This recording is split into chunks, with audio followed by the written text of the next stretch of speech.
चलो, so next topic is magnetic quantum number. It is denoted by small m. देखो भाई, magnetic quantum number को discuss करने से पहले मैं बताना चाहूंगा कि इसकी मैक्सिमम परमिसिबल वैल्यू क्या क्या हो सकती है. Okay, m can have the values between minus L से स्टार्ट होंगी, ये भी डिपेंड करता है एल के ऊपर. n जो है ना प्रिंसिपल क्वांटम नंबर, वो किसी के ऊपर डिपेंड नहीं करता, l डिपेंड करता है. 0 से स्टार्ट होकर उसकी मैक्सिमम वैल्यू n-1 हो सकती है. m की वैल्यू मिनिमम -l होगी, फिर उसमें एक एक जोड़ते जाएंगे हम. जैसे मान लो -3 है, इसमें +1 करेंगे, -2 +1 करेंगे, 1 0 होते हुए कहां तक जाएगा, ये 0 होते हुए +l तक जाएगा. m की जो वैल्यू है that is dependent on l. Okay, now you can take the example. मान लीजिए l = 0, तो इसका मीनिंग क्या है, सबसेल कौन सी है, ये सबसेल इज s. ऐसे सबसेल होगी. ओके, l = 0 है तो m की वैल्यू क्या होगी, -0, 0 और +0. ये तीनों एक ही वैल्यू है, माइनस कुछ होता नहीं है, प्लस कुछ होता नहीं है, 0 is 0. m is having only one value for l = 0. इसका मीनिंग ये है m = 0 मतलब ओनली वन वैल्यू. तो इसका मीनिंग ये है ऐसे सबसेल में एक ऑर्बिटल होगा, ऐसे सबसेल के अंदर केवल एक ऑर्बिटल होगा, और ऐसे सबसेल में है इसलिए उसका नाम रखा गया s ऑर्बिटल. ठीक है जेंटलमैन, समझ में आई. जितनी वैल्यू m की आएंगी उतने ही ऑर्बिटल हैं उस सबसेल में. दूसरा ले लेते हैं, l = 1. l = 1 के लिए m की वैल्यू क्या होगी, -1 से स्टार्ट करेंगे, उसमें एक जोड़ो, क्या आया 0. ठीक है, 0 होते हुए एक और जोड़ो, +1. 3 वैल्यू है, there are 3 values, -1, 0 and +1. These are 3 values. Okay, 3 value. इसका मीनिंग क्या है, देयर आर 3 ऑर्बिटल. 3 ऑर्बिटल होंगे किसमें, there are 3 orbital in p subshell. जो p सबसेल आएगा ना उसके अंदर 3 ऑर्बिटल होंगे. उन तीनों p ऑर्बिटल का नाम क्या रखा गया है, जो x एक्सिस के अलोंग होगा px, py और pz. ये 3 ऑर्बिटल होंगे p सबसेल के अंदर. ठीक है, अभी मैं डायग्राम बना के भी आपको शो करूंगा. जस्ट मैंने अभी आपको ये बताया कि m की जो वैल्यू है हम कैसे निकालेंगे. निकाल सकते हो. l = 2 के लिए बताइए जनाब, l = 2 के लिए m की वैल्यू क्या होगी बताइए, अगर आपको समझ में आ गया. हाँ, यस, हाँ, l = 2 के लिए m की वैल्यू हम कहां से स्टार्ट करेंगे, -2, नो, -2 में एक ऐड करो, -1,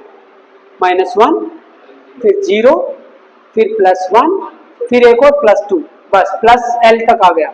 -l से स्टार्ट किए, 0 से होते हुए +l तक पहुंच गए. कितनी वैल्यू आई बेटा, 5. यहाँ पे l = 2, यानी कि l = 2 क्या था हमारा, d सबसेल. d सबसेल के अंदर मेरे देयर आर 5 ऑर्बिटल्स. ठीक है, d सबसेल के अंदर 5 ऑर्बिटल होंगे, और उन पांचों भाई साहब का जो नाम होगा ना वो क्या क्या होगा वो देख लो. एक होगा dxy, कैसे इनकी शेप होगी वो हम डिस्कस करेंगे बाद में. शेप बताएगा l, शेप बताएगा l. dxy, dyz, dzx, फिर एक नाम होगा dz² - x², sorry dx² - y², और बेटा एक लास्ट होगा dz², dxy 1 2 3 4 5, dxy, dyz, dzx या xz कुछ भी लिखो, कोई फर्क नहीं पड़ेगा. dx² - y² और dz². समझ में आया. These are 5 orbital in d subshell. Okay, तो ये तो हो गया वैल्यू के बारे में कि भाई m की जो हमें ये वैल्यू होंगे हमने फाइंड आउट कर ली. ओके, तो m हमें किसके बारे में बताएगा, तो ये हमें बताता है कि इलेक्ट्रॉन कौन से ऑर्बिटल में है. अगर m की वैल्यू ये होगी तो हम मान सकते हैं इसको +2, इसको जो है ना केवल ये वाला, इसको 0 दी गई है बेटा वैल्यू, ये फिक्स है. बाकी सबको आप कुछ भी कर सकते हो. ठीक है, +2 -1 ये वो कुछ भी। अगर मैं इसको +2 देता हूँ, +1, ठीक है, इसको -1 दे दो, इसको -2, लेकिन इसको फिक्स है, क्यों है उसका भी मैं बताऊंगा आपको, ठीक है। You will be known after some time dz² को 0 क्यों दी गई, ठीक है। इसके अंदर ये 3 वैल्यू आएगी ना, -1, 0, +1, जो z एक्सिस के अलॉन्ग होगा उसकी फिक्स है 0, इसकी +1 भी हो सकती है, -1 भी, इसके अगर +1 लेंगे तो ये -1, ये -1 तो ये +1, तो इसको चलो मैं दे देता हूँ -1, तो इसको दे देते हैं +1 और ये 0, ठीक है, लाइक दैट। इसकी चेंज हो सकती है आपस में, इनकी आपस में चेंज हो सकती है, लेकिन ये क्या होगा 0, ठीक है, ओके। तो भाई यहां तक हमने ये देख लिया कि भी m जो है ना, m gives the number of orbital in a subshell. चलिए now information given by m, क्या क्या इंफॉर्मेशन देता है। नंबर 1 तो भाई इट टेल्स अबाउट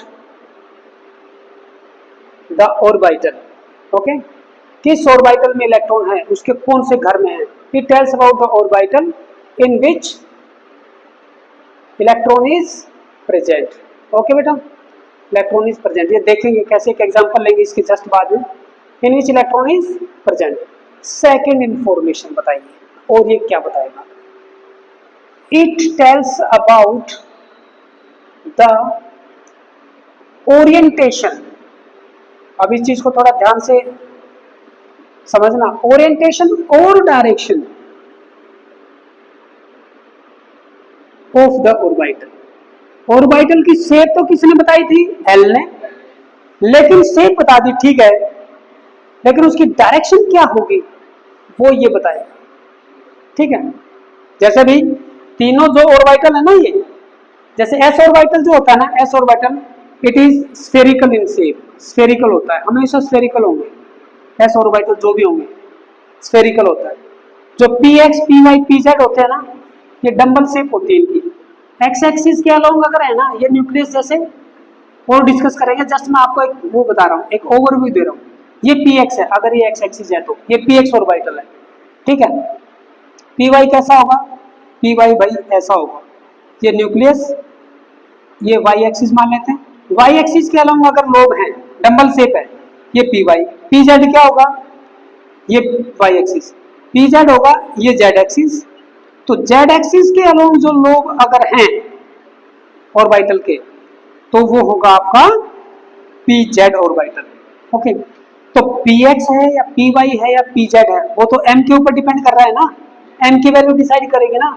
शेप तो तीनों की डबल है, ये तो बता दी किसने, l ने, लेकिन अगर मान लो -1 है तो px है, x एक्सिस के अलोंग है भाई, किसने बताया, m ने बताया।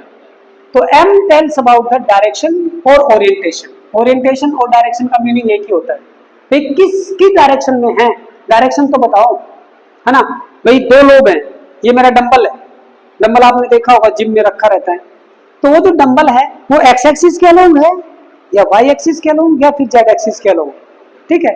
It is told about by the magnetic quantum number. Second important चीज, number third one, it tells about, अब मुझे ये बताइए जो एंगुलर क्वांटम नंबर है, सॉरी एंगुलर मोमेंटम जो है, क्या वो एक स्केलर क्वांटिटी है या फिर वेक्टर क्वांटिटी है। Angular quantum number, quantum number नहीं, angular momentum. Linear momentum is a vector quantity, angular momentum is also a vector quantity. तो भाई जो एंगुलर मोमेंटम हम निकाल रहे हैं, जैसे ऑर्बिट वाली हमने निकाली, ऑर्बिटल एंगुलर मोमेंटम किसके बराबर थी, √L × L+1 h/2π, है ना, उसके बराबर थी वो। तो उसकी डायरेक्शन क्या है, कुछ ना कुछ डायरेक्शन होगी। मान लो भाई एक्स एक्सिस ये है, ये न्यूक्लियस है, एक्स एक्सिस यहाँ पे गई, वाई एक्सिस यहाँ पे गई और जेड एक्सिस यहाँ पे आई, और मान लेते हैं कि एंगुलर मोमेंटम कहीं यहाँ पे है, ऐसे एंगुलर मोमेंटम इस डायरेक्शन में। तो एंगुलर मोमेंटम अगर किसी भी डायरेक्शन में होगी तो उसके 3 कंपोनेंट निकाल सकते हैं हम। जैसे अगर हम एक प्लेन में अगर हम निकालें, मान लो ये कोई वेक्टर है आर वेक्टर, इसके अलावा ये थीटा थीटा बना रहा है, थीटा जिसके साथ होगा वो क्या होता है आर कोस थीटा, इसका कंपोनेंट आर कोस थीटा और बिना वाला आर साइन थीटा, है ना, यही होता है। इस वेक्टर को हमने दो कंपोनेंट में बांट दिया, वैसे ही हम एक वेक्टर को तीन कंपोनेंट में बांट सकते हैं भाई, along the X axis, along the Y axis और जेड एक्सिस। तो जो जेड एक्सिस के जो अलोंग होगा ना एंगुलर मोमेंटम का,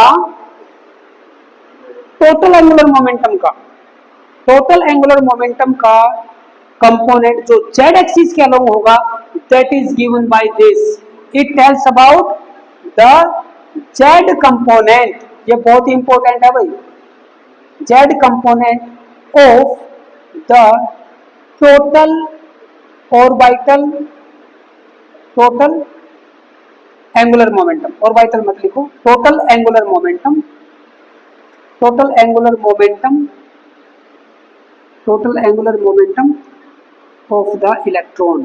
ओके भाई जेंटलमैन, और किसके बराबर होगा, आप ऐसे लिख सकते हो, एंगुलर मोमेंटम ये होता है एल, उसका Z component it is a vector quantity और उसका मैग्नीट्यूड केवल, ठीक है, L Z is a vector quantity, है ना, उसका केवल मैग्नीट्यूड किसके बराबर होगा, एम एच अपॉन 2 पाई, ठीक है।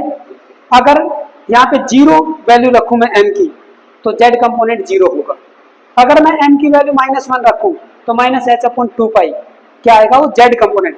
एक्स और वाई के बारे में नहीं बताएगा, जो एल वेक्टर होगा हमारा, total L vector is equal to L X vector plus L X, हाँ L X plus L Y, तीनों का ऐसे ही करते हैं ना, ऐसे ही लिख सकते हैं ना, या फिर उसको मैं और अच्छे से लिखूं तो इस वेक्टर को मैं ऐसे शो कर सकता हूं, एल एक्स इसका मैग्नीट्यूड इंटू में आई कैप, आई कैप होता है unit vector along X axis, plus इसका magnitude into J cap, J एक यूनिट वेक्टर होता है along the Y axis, plus इसका मैग्नीट्यूड